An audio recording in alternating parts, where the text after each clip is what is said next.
Shine परिवार के आप सभी कस्टमर, सभी एसोसिएट, आप सभी को Rashid Naseem chairman shine group की तरफ से प्यार भरा नमस्कार और दीपावली की हार्दिक शुभकामनाएं। साथियों, वैसे आज तो खबरें मेरे पास कुछ और थी, क्योंकि पीछे 2-4 दिन पहले कुछ ऐसे काम हुए हैं जिसका रिएक्शन आप सभी लोगों को देखने में दिखाई देगा भी, और शायद मेरे ख्याल से खबर लगनी शुरू हो चुकी है। मैंने सोचा था कि आज सुबह मैं सबसे पहले वही खबर आप लोगों को दूंगा, ताकि इससे प्रभावित कस्टमर वो डिसाइड करें कि उन्हें परेशान होना है या उन्हें आराम से बैठना है। खैर, अब से 2 घंटे बाद, 3 घंटे बाद मैं वो खबर आपको फिर से दूंगा, लेकिन अभी ये वॉइस नोट मेरी उन सभी कस्टमर्स के लिए खासकर एक बहुत बड़ा संदेश है जो इस प्रेरणा से प्रेरित होकर के लीगल में गए कि कंपनी पैसा लेकर के भाग गई है, एफआईआर कराओ तभी पैसा मिलेगा।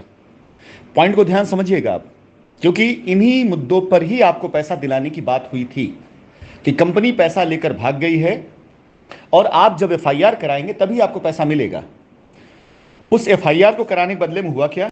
आपको पैसा मिला नहीं, लेकिन आपकी एफआईआरों में जो कंटेंट डाले गए वो दूसरों की तरफ से मैनिपुलेटेड थे।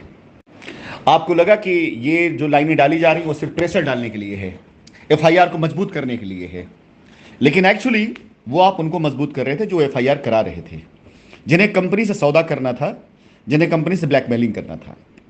आपने अनाप शनाप लोगों के नाम डाल दिए। इन एफआईआरों की कमियां आप अगर गिनते चलें तो अपनी एफआईआर देखें। ट्रांजैक्शन आपने लिखे नहीं, पैसे आपने किसी और को दिए आपने लिखे नहीं, आपका जो अमाउंट था उस अमाउंट क्लेम करने के साथ कंपनी पे आपने भगोड़ा होने का, कंपनी दुबई लेके पैसा भागी, इसका आरोप लगाना शुरू कर दिया, और कुछ ऐसे नाम आपने लिखने शुरू कर दिए जो नाम जिनसे आपको कोई लेना देना भी नहीं था। ये सब है आपके एफआईआर के अंदर की कमियां। अब इसके बाद उन्हीं एफआईआरों के तहत कंपनी पर आरोप लगाया गया कि 68,000 करोड़ रुपया कंपनी लेकर भाग गई।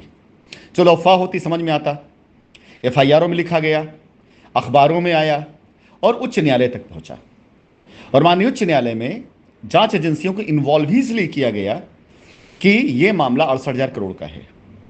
अब जरा सोचिए, अगर यह बात सच्चाई के साथ कोर्ट में बताई गई होती कि कंपनी का पैसा लोग यहां गबन करके बैठ गए हैं और कंपनी पैसा दे नहीं पा रही है, लोग कंपनी पैसा दबाना चाह रहे हैं, कंपनी पर एफआईआर करा करके कंपनी ये चाह रही कि मेरा पैसा, मेरी जमीन मेरे कस्टमर को मिले, लेकिन यहां के बैठे लोग उस पैसे को, जमीन को देना नहीं दे रहे हैं, कंपनी इसलिए परेशान है, तो बात तो कुछ और होती।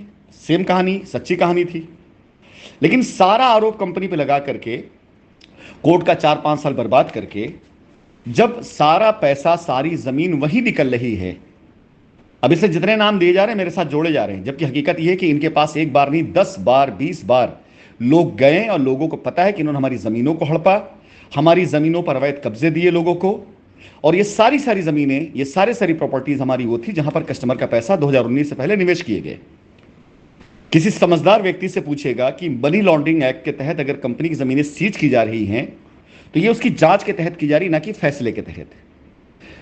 अब मनी लॉन्ड्रिंग होता क्या है कि अगर आपने पैसा किसी और मद में लिया और पैसा लेने के बाद आपने उस पैसे को किसी और मद में खर्च कर दिया, आपने व्यक्तिगत प्रॉपर्टी बना ली, या उस पैसे को लेकर आप कहीं बाहर चले गए, और आपने जब ये मनी लॉन्ड्रिंग एक्ट आयद हुआ, जब मुकदमा लिखा जाने लग गया, तब उस टाइम पर आपने उस पैसे का कहीं और इस्तेमाल कर दिया। लेकिन अगर आपने उस दरमियान, जब आपने पैसे लिए हैं, जिस मद में लिए उसी मद में खर्च किए, जहां लिए वहीं खर्च किए, तो जांच के वक्त में उस जमीनों को सीज किया जा सकता है ताकि वो जमीन आगे बेची न जा सके, किसी के नाम ट्रांसफर ना की जा सके, इतना तो किया जा सकता है।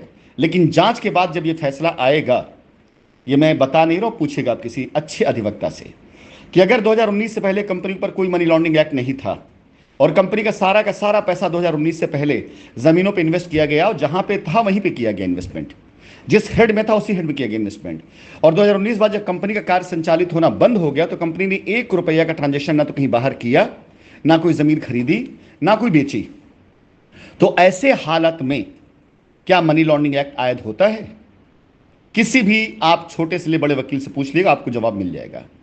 और जब मनी लॉन्ड्रिंग एक्ट ही नहीं आयद होगा तो जाहिर है उसके खिलाफ हम जाएंगे, और जब उसके खिलाफ जाएंगे कि हमने मनी लॉन्ड्रिंग की नहीं है, कोर्ट में जब मुकदमा चलेगा, तो जब तक ये मुकदमा कोर्ट में जाएगा तब तक 1 रुपया भी लीगल में गए उन लोगों को जिन्हें यह कहा गया कि रिट में जाओगे तो पैसा मिलेगा, इसके नाम पर आपने फीस दिया है, इसके नाम पर आपने हर बार की हियरिंग में 1,000, 2,000, 5,000, 10,000 रुपए दिए हैं, इसके नाम पर आपने एफआईआर कराने के लिए पैसे दिए हैं, इसके नाम पर आपने वकीलों को फीस दी है कि पैसा मिलेगा, अब की बार डेट में फैसला आएगा, अब डेट फैसला आएगा। 100 डेट आ जाएगी, ये फैसला नहीं आ सकता है कि आपको पैसा यहां से मिले। ये मैं कानून के पावर से बात कर रहा हूं, अपने पावर से नहीं। कानून मुझे ये पावर देता, अधिकार देता है कि 100 नहीं 1000 डेट आ जाए, आपको इस एफआईआर के बिहाफ पर, इस रिट के बिहाफ पर, इस कंपनी का इस आरोप के आधार पर पैसा नहीं मिल सकता है। यह सवाल नहीं पैदा होता। मुझे हिंदुस्तान की सबसे बेस्ट लॉयर की टीम खड़ी करनी पड़े, मैं खड़ी कर दूंगा, लेकिन गलत आरोपों के आधार पर, गलत आरोप लगाए हुए चीजों के आधार पर 1 रुपया कंपनी का मैं बाहर नहीं जाने दूंगा। किसी के अंदर इतनी पावर नहीं है, ताकत नहीं जो कानून से अलग हटके चला जाए, कोई लाख कुछ कहता रहे। तो मेरा सवाल आप लोगों से है कि पूछिएगा आप उन लोगों से जिन्होंने आपको प्रेरित किया कि आइए लीगल में तभी पैसा मिलेगा, क्या उनका पैसा मिल सकता है? खबरें तो भी और बहुत ढेर सारी जो मैं आपको देने वाला हूं। और अब हर बार की खबर 100 सोनार की और 1 लोहार की वाली होगी। धीरे धीरे धीरे धीरे 100 सोनार की चोट मारी गई है, अब लोहार की एक चोट जब पड़ेगी ना तो पता चलेगा, आवाज दूर तक आएगी। आज 250-300 करोड़ रुपए का प्रॉपर्टी दिखाया जा रहा है। यह सरकारी मालियत बहुत पुरानी है। अगर आज इसकी मार्केट वैल्यू देख ले तो तकरीबन 5 गुना, 6 गुना, 10 गुना तक प्रॉपर्टी जा चुकी है आज की तारीख में। हजारों करोड़ रुपए की प्रॉपर्टी तो वहीं मिल गई और 250 रुपया बाहर गया, ये नहीं मिला है। मिलते रहेंगे इसी तरह से, लीगल वालों के साथ बात करते रहेंगे और उनसे उनके फैसले के बारे में पूछते रहेंगे। 5 साल पहले जब मैं कहा करता था कि इससे कोई फायदा नहीं है आपका, मैं क्यों नहीं आपसे बात करता था? आप लीगल में जाते तो मैं क्यों नहीं बात करता था आपसे? इसलिए कि मैंने कहा था अगर मैं बात करना शुरू करूंगा तो सब लीगल में चले जाएंगे। लीगल गए लोगों के लिए मैं क्यों रास्ता नहीं दे रहा था? क्योंकि अगर लीगल रास्ता दूंगा तो सब लोग लीगल चले जाएंगे। और लोग यही भड़काते थे, लीगल में जाओ तो रास्ता मिलेगा। आज सोचो, जो लोग लीगल में नहीं गए कितना सुरक्षित हैं वो। इसका मतलब नहीं कि मैं उनको लीगल में ना जाने की राय दे रहा हूं, इसका मतलब नहीं कि बिला वजह जाने की क्या जरूरत है। अगर कोई चीज लीगल है तो लीगल में जाइए। अभी इस पूरे मुकदमे का जो पूरा रूप सामने आएगा आप सभी कस्टमर सामने अगले 15-20 दिनों के अंदर, देख करके लीगल में गए लोग भी हिल जाएंगे।